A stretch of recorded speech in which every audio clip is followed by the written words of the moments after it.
Okay, everyone, thank you so much for coming to, it's our last research seminar of the year. And today we have Dr. Gregg Fields as our presenter. He is currently the Vice President for Research at Florida Atlantic University.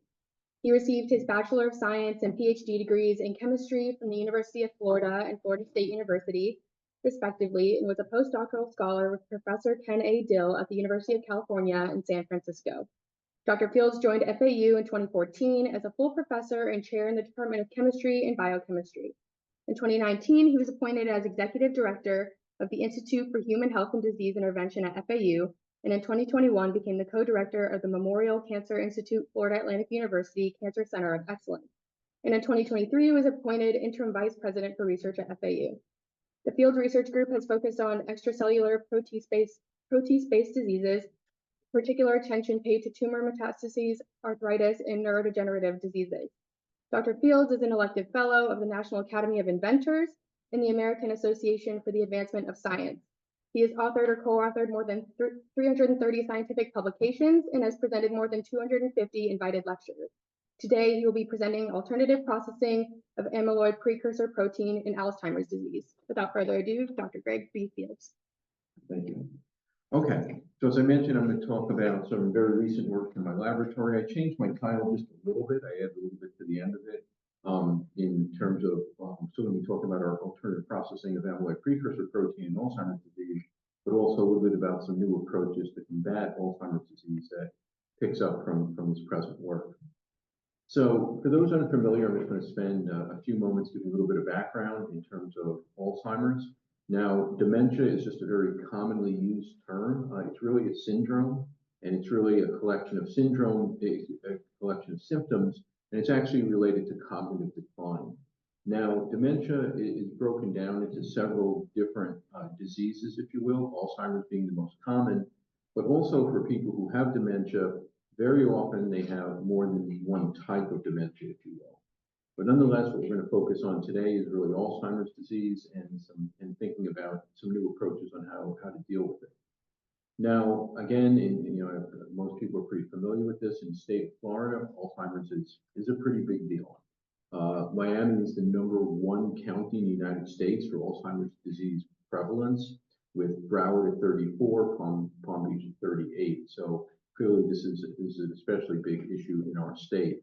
We have 7 million Americans who presently are living with Alzheimer's. That's certainly going to grow over time as our population ages. And Florida has the second highest number of seniors living with Alzheimer's. Okay, so again, briefly, what happens during Alzheimer's disease? And in a very just crude way, what happens to the brain over time is that you see from a normal, sort of well-developed brain, you start to have shrinkage, and that also creates different vacuoles within the brain. Obviously, you're going to have severe loss of cognitive function and so on. So what's really behind this? Why do we see this brain shrinkage and these openings within the brain? So if we look at the molecular pathology of Alzheimer's disease, there's really two key events that people observe over time. So amyloid precursor protein is processed into something called amyloid beta. So these are the small fragments from amyloid precursor protein. We do this all the time. This is not an abnormal occurrence. In fact, there's reasons why amyloid beta is actually helpful in terms of modulating certain activities in the brain. But over time, what will happen is they'll start to aggregate. You start with these oligomers, and then they eventually become plaques. This is really the beginning of the pathology or recognized pathology in Alzheimer's disease. So that tends to affect, you have these plaques form within the brain. Those can start to kill neurons. Then the second step that's recognized is this hyperphosphorylation of a protein called tau. So tau is within the cells. Once that starts occurring, you then have really severe cell death. And that's where we're well into the clinical stage of the disease at that point. Now, in thinking about the first part, which is the formation of the A-beta, there's a pathway that's well recognized in terms of how A-beta is formed. So you start with amyloid precursor protein, which is shown in the middle of this slide. Then you have initial processing by something called a beta secretase, followed by the gamma secretase. Then these amyloid beta fragments are released, and again, under normal circumstances, they're cleared from the brain, but during Alzheimer's, you start to have these form these aggregates, and it's very problematic. Now, in turn, we have a pathway that doesn't create any real issues, and that's where we have the alpha secretase do the initial cleavage followed by the gamma secretase. And now we're producing fragments from amyloid precursor protein that really don't create any major issues. In clinical trials, one of the first thoughts was, well, let's develop inhibitors for the beta secretase. Okay, let's just block that pathway. And those clinical trials were not effective, and really a bit of a surprise, because one thought if you block that pathway, you were going to prevent the formation of the A beta. The problem is that there's another pathway. And this pathway is referred to as the ADA pathway. And I'm now showing ADA versus beta. So the well-recognized pathway that I mentioned for forming these amyloid beta fragments is the one where you first have an initial beta secretase cleavage. But what can also happen to amyloid precursor protein is you can have this ADA secretase cleavage. So this cleaves in a different part of the molecule, liberating again both a soluble fragment and a membrane-bound fragment. Then there's further processing of those fragments to produce the A-ADA fragments, and there's the A-ADA alpha and the A-ADA beta. And it turns out that the A-ADA alpha is also a toxic fragment.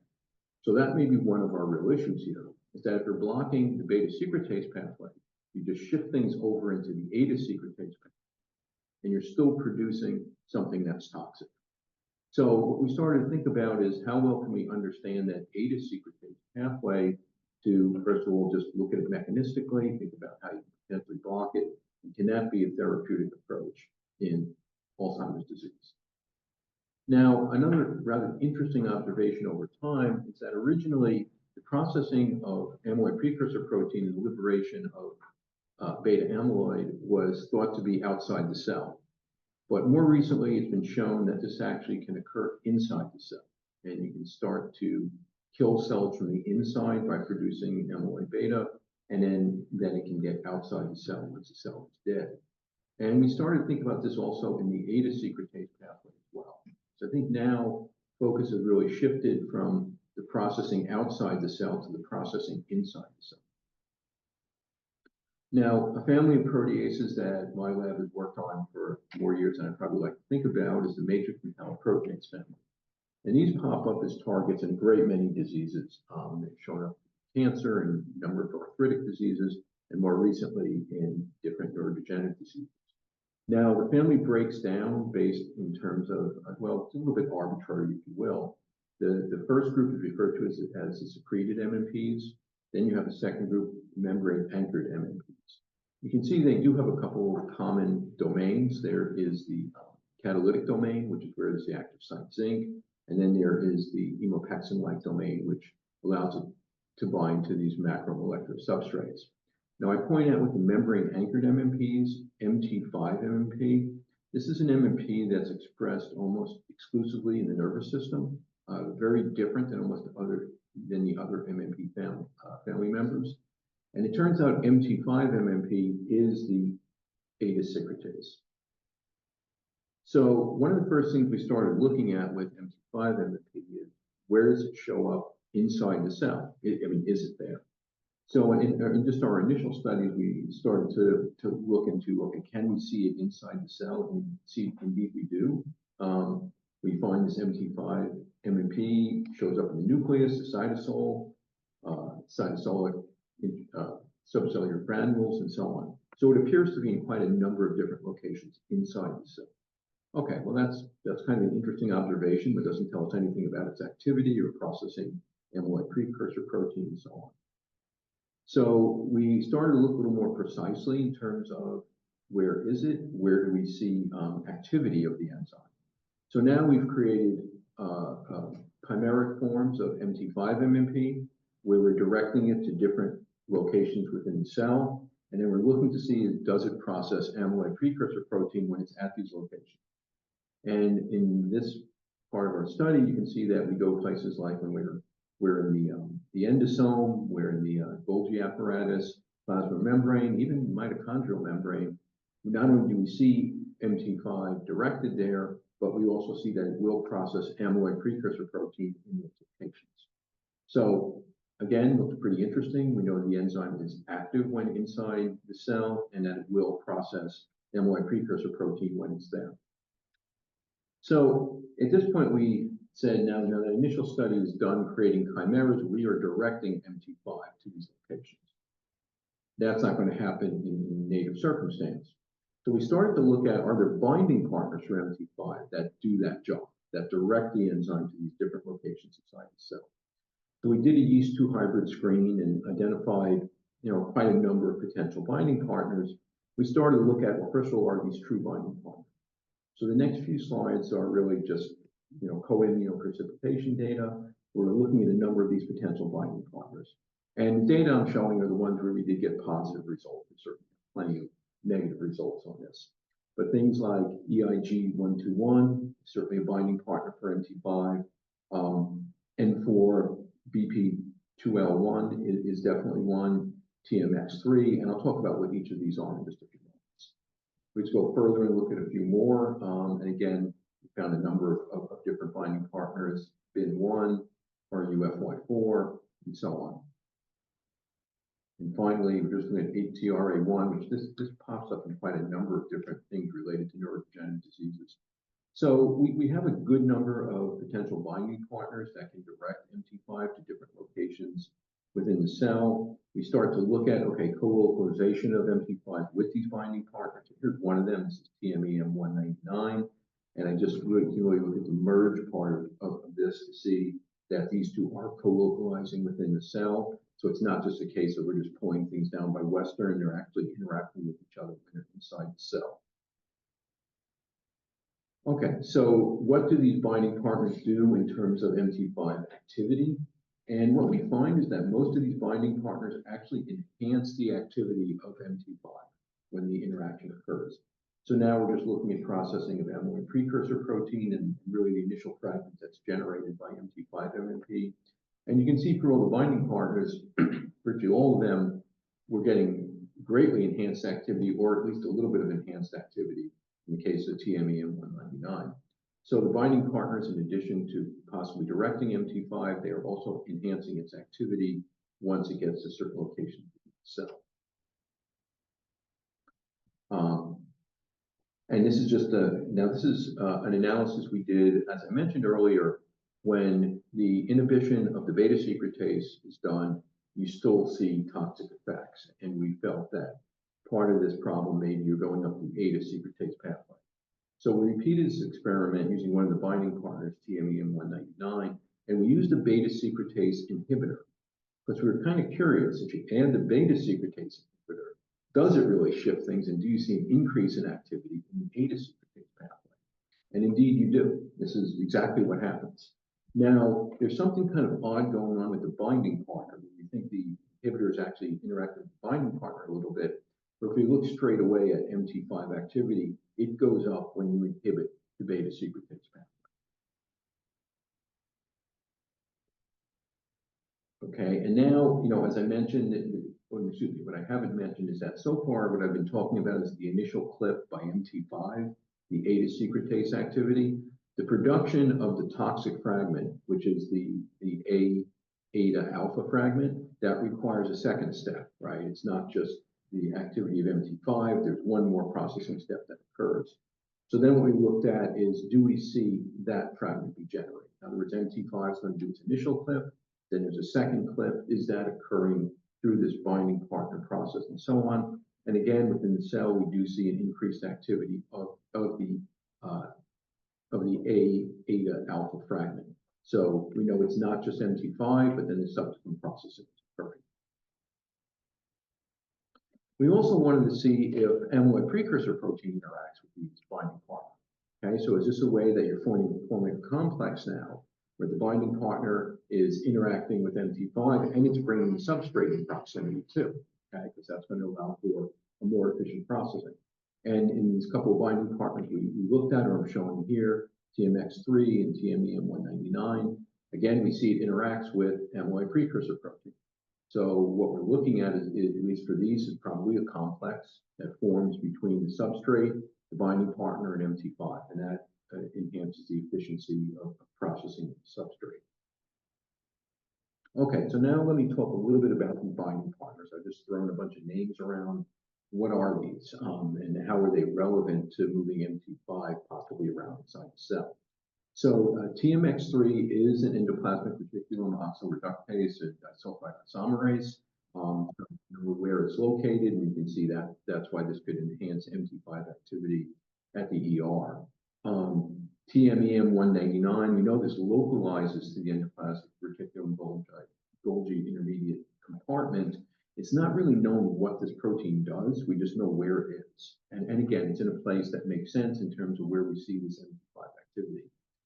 BIN1 is a susceptibility gene for Alzheimer's disease and does contribute to all early endosome size deregulation. So again, there we recognize why it could really be important in this disease. EIG121, again, this is another transmembrane protein. It's localized in the endolysosomal compartments, again, directing MT5 where it needs to be. RUFI4, this one again is a little bit, it's kind of known what it does, but again, where is it located, endolysosomes and so on. N4BP2L1, this is just a differentially expressed gene in Alzheimer's disease, not knowing what it does or where it localizes at this point.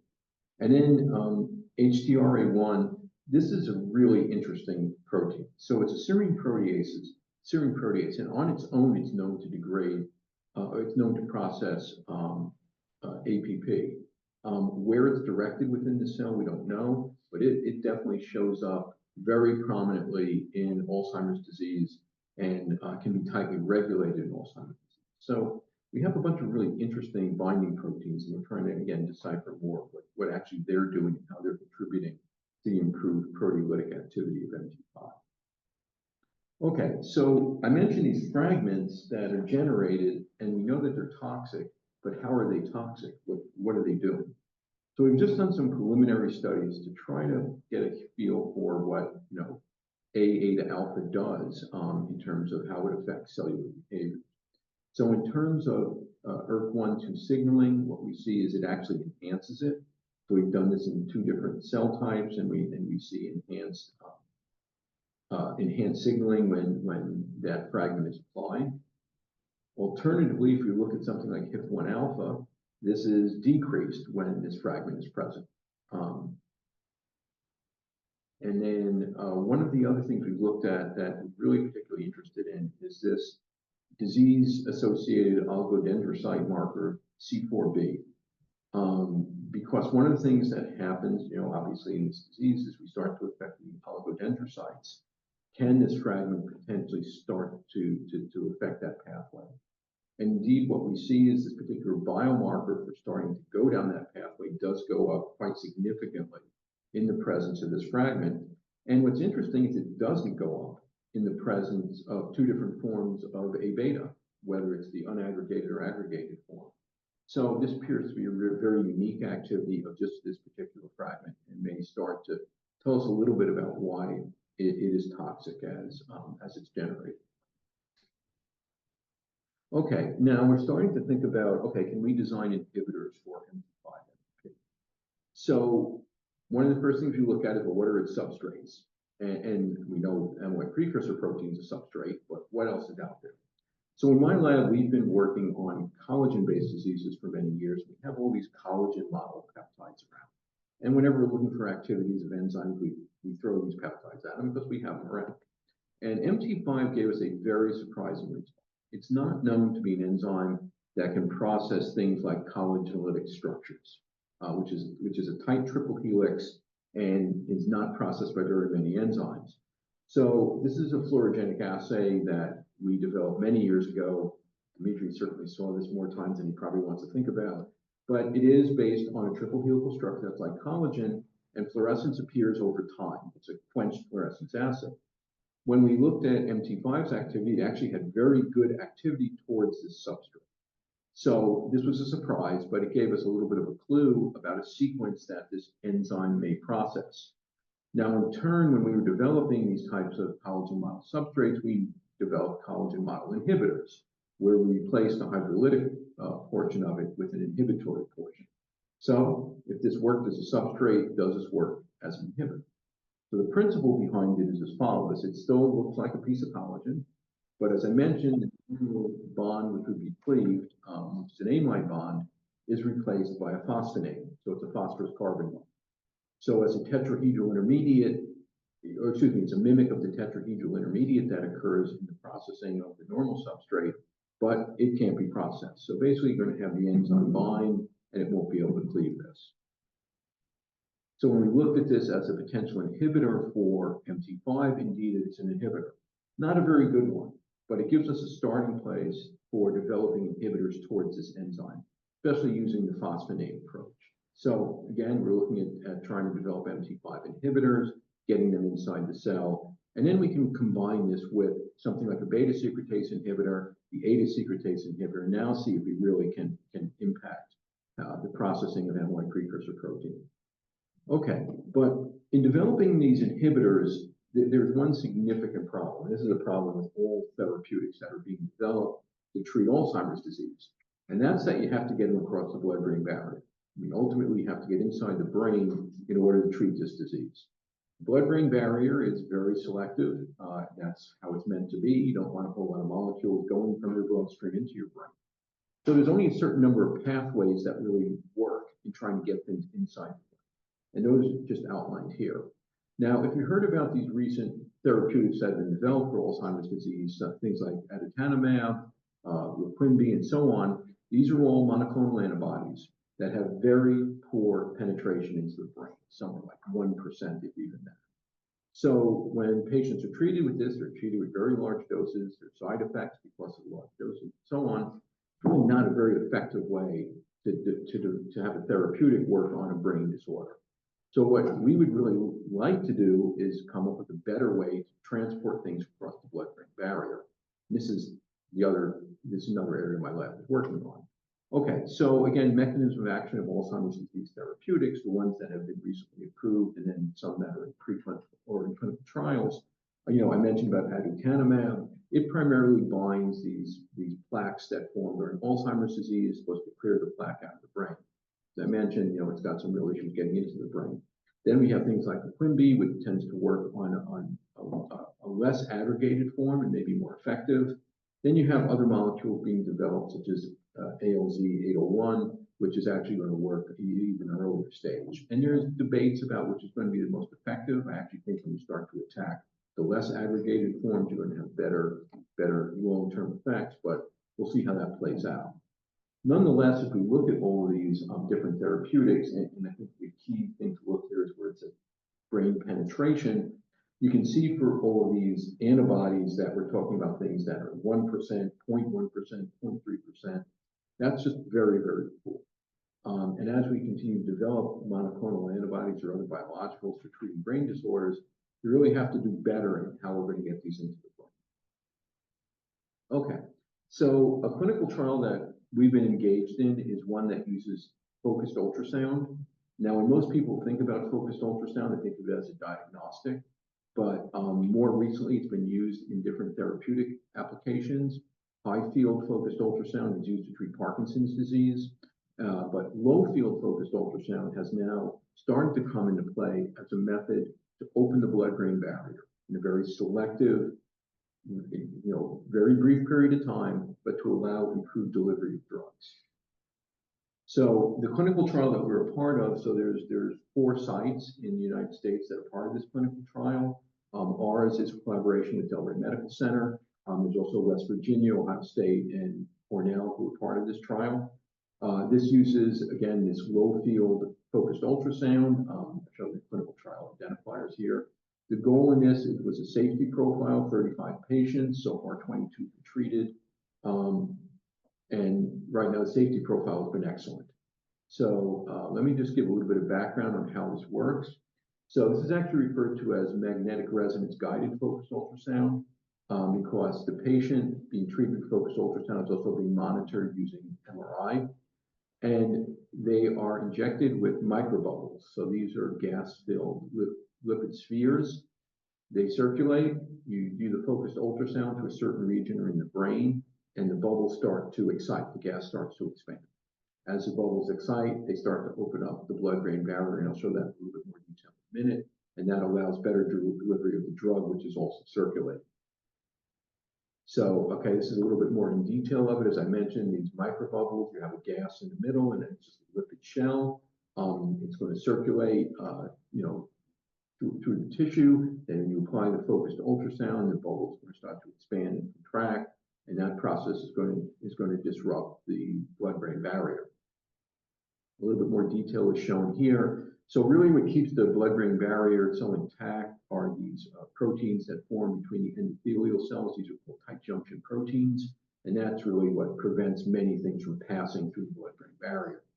In focused ultrasound, when you have the expansion of these microbubbles, you start to see that open up a little bit. These tight junction proteins sort of release, allows drug to be delivered. There are a couple other mechanisms that are believed to be happening at the same time. The pumps that pump drugs back out are believed to be somewhat shut down during the ultrasound process. But nonetheless, our main mechanism is this opening where the tight junction proteins are. All right, so this is what the device looks like. It's essentially just a helmet that the patient, their head is inside this helmet. And then this whole part goes into the MRI. Now, one thing that's really kind of interesting about this is the patient is awake during all of this and talking to the neurosurgeon while the process is going on. So this is absolutely painless. This is the overall setup where you have the patient inside the device and then going into the MRI. And as you can see, the image of the brain can be followed. This allows them to really look at where the ultrasound is being applied, the effectiveness of what you're trying to get in, and so on. Okay, so let me just talk about a little bit of data on this. Now, as I mentioned, this is pretty limited in the number of patients who've been treated so far, but things are pretty interesting. So the first part of this was just looking at imaging. So as you're applying this focused ultrasound, if you're opening the blood-brain barrier, can you get imaging agents in more efficiently? Okay, this is a pretty safe thing to look at. So in this particular patient, you can see we started at baseline, then we have treatment, and you can see that this is starting to light up. So the contrast agent is indeed, getting in more efficiently than if you didn't use this approach. But then when you shut it down, you wait to see how long it's going to be until the contrast agent's gone. 24 hours later, the contrast agent's not there anymore. So this was a very nice start, and as I mentioned, certainly patients were fine after this treatment. Now, with our patients, this is Dr. Lloyd Zucker. He's actually a neurosurgeon that I work with. So this is him treating our first patient. And of course, we got some nice press out of this. But one comment I'll make, first time we did this, I was so nervous, okay? As mentioned, I'm a chemist, okay? So I'm not used to treating patients. And all I wanted to know that night is the patient was okay. But as that things worked out. Okay, so in our case, we are looking at the patient during treatment, looking at seeing how well the imaging agent is getting in. Unfortunately, I don't think I have an operative pointer. I do. Okay. Oh, it's not showing up. Because it's a little hard to see, but if you look at the image on the left-hand side, the people here can point. You can look here and here. You can see where the imaging agent is getting in. Then after the treatment, waiting some time, we can see where the imaging agent is now leaving. Now I should point out this process is 3 treatments, okay, 2 weeks apart. So we want to make sure, obviously, the patient is okay after each treatment, but also is each treatment effective, or do things change over time? So this is the second treatment of the same patient, and again, the imaging agent gets in very well. But one thing we learned about this patient after time, it doesn't leave as quickly. So it appears like the blood-brain barrier takes a little bit more time to recover after the second treatment. We have to take that into consideration as we treat these patients. Do we want to spread out a little bit more time between treatments and so on? Again, patient's okay, but this is just something that we really need to look at and consider. Now, the examples I've been giving so far have been focused ultrasound, really treated to one select area of the brain. This is a study that was done where it's more of a diffuse treatment, does just get into all areas of the brain equally, if you will. And indeed, again, a little hard to see where the arrows are pointing, but there are different regions in the brain where the imaging agent is getting in. Works very well. Again, it doesn't appear like any area of the brain is more difficult to access than another when you open the blood-brain barrier, and that's important depending upon where you want to deliver a therapeutic agent. Okay, but this is the result that now has everybody really excited. So I talked about beta-amyloid and that being a significant part of Alzheimer's disease. So these are PET scans, and this is one patient. And when you have beta-amyloid, they can do a PET scan. Beta-amyloid shows up as red. And you can see in this particular patient, there's a lot of red. Okay, they have extensive beta-amyloid deposition in the brain. Now, in this part of the trial, what they did, and you can see there's a circle around part of the brain. They use one of the drugs that's supposed to clear beta-amyloid. They use it, aducanumab. And they treated with focused ultrasound, but just one part of the brain.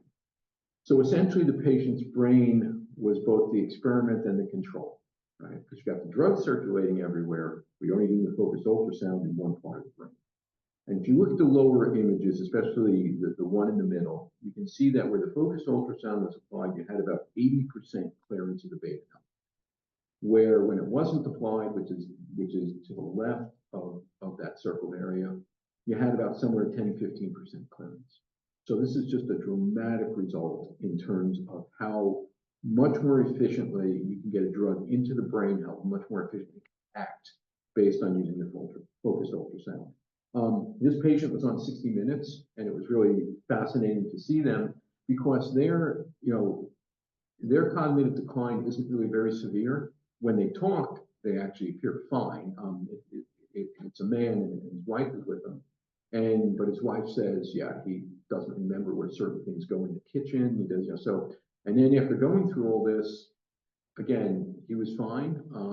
There isn't an improvement in cognition, but there is essentially halting of decline. And that's really what they're looking at. Is progression going to get worse, or is he going to stay pretty stable? So this was very exciting. And we'll see, again, this was just earlier this year, we'll see where the patient is over time. Okay, so after doing all this, there is a focused ultrasound foundation that runs out of Washington, D.C. All this information has been sent to them. What are they telling us we need to do with it? Well, first, they really do want to see a consensus paper on the parameters that people are using.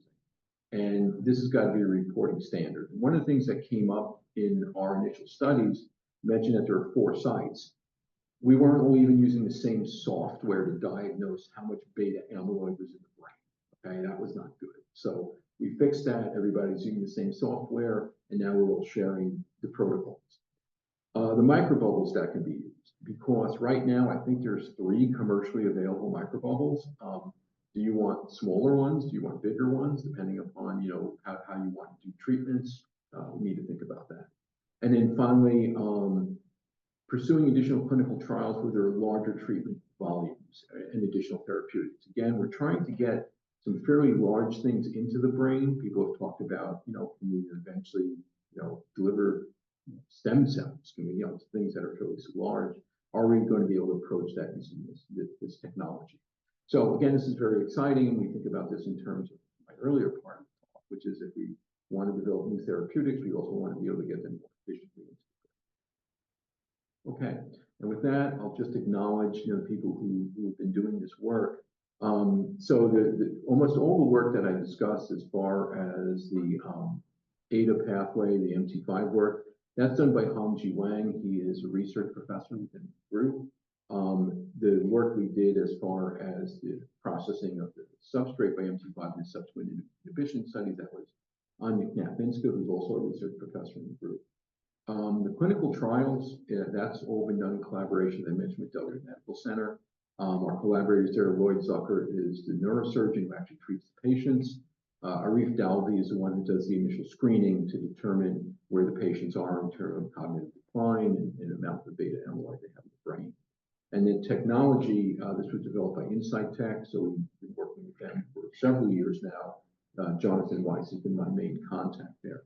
The financial support for this has been primarily through the State of Florida Board of Governors appropriation. That this is a multi-year grant that we have that allows us to do some of the basic research as well as obviously the clinical trial part of it, and some of this has been supported by me. So that's what I have to say for today. Be happy to entertain any questions.